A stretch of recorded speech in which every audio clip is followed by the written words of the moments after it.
warahmatullahi wabarakatuh. Salam sejahtera bagi kita semua. Perkenalkan, nama saya Elizabeth Kubela. Di sini saya akan membuat video tentang ringkasan energi panas dalam bidang kesehatan. Sejarah penggunaan panas dalam bidang kesehatan. Roma 600 tahun Masehi memakai minyak panas untuk memijat. Kedua, Leng Evin tahun 1917 menemukan piezoelectric generator yang kemudian paraklinis. Rein tahun 1913 menggunakan sinar ungu ultra dalam iradiasi tubuh manusia. Transfer panas. Transfer panas menurut hukum Van Hoff yaitu menurunnya reaksi kimia tubuh seiring dengan menurunnya temperatur tubuh. Apabila dalam keadaan dingin yang ekstrim, homeostatik, mekanismenya hipotermia.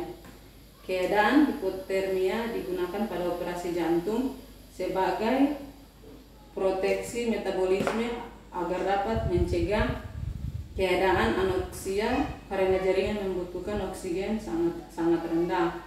Fungsi pengaturan suhu terutama terletak pada reaksi biokimia dari organisme itu sendiri, reaksi panas dan hasil metabolisme serta heat loss melalui lingkungan.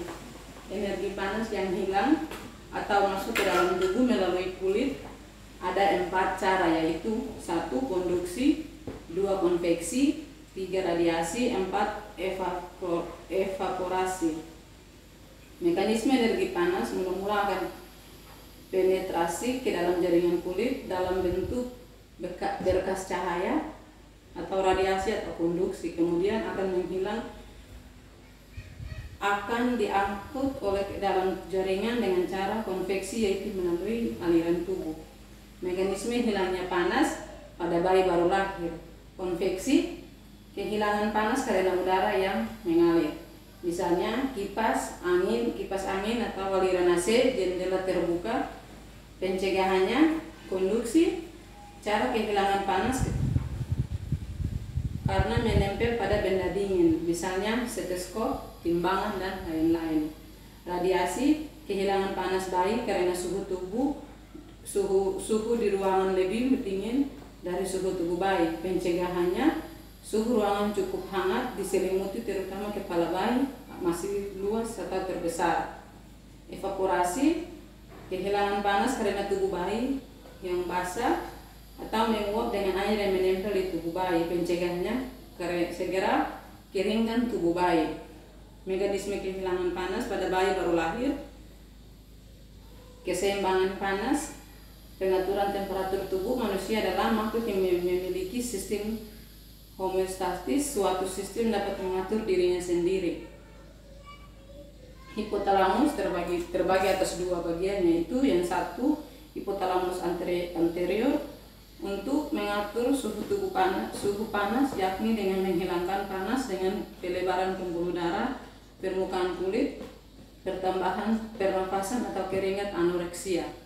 Hipotalamus posterior adalah mengatur suhu dingin dengan mengatur pembentukan panas dengan menggigil, penyempitan pembuluh darah, permukaan kulit, atau lapar.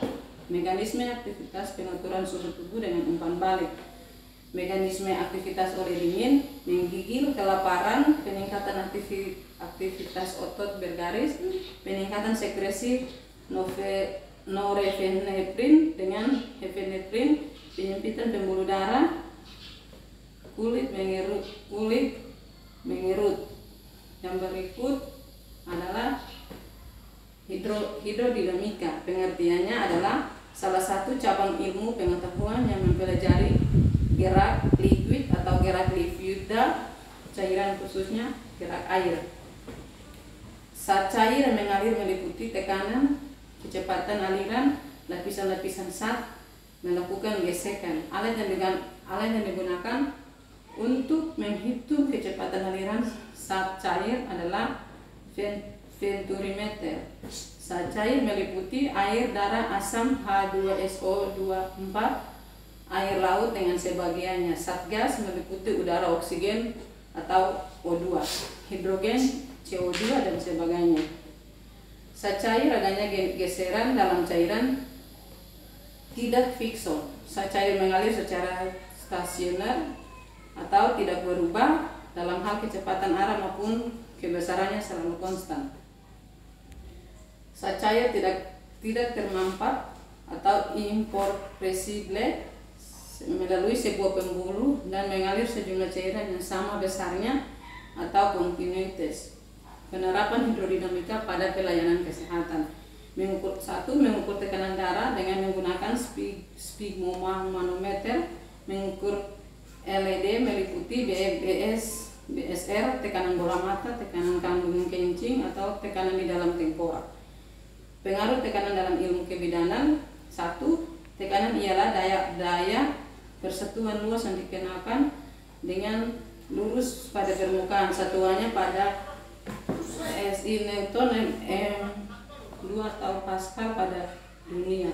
Tekanan pada tubuh manusia, semua benda mempunyai tekanan adalah gaya unit area gaya sendirian dengan tidak dapat mengontrol tekanan.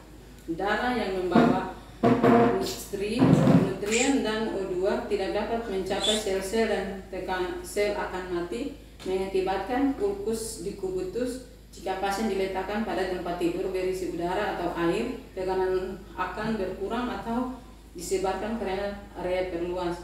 5. Prinsip Pascal.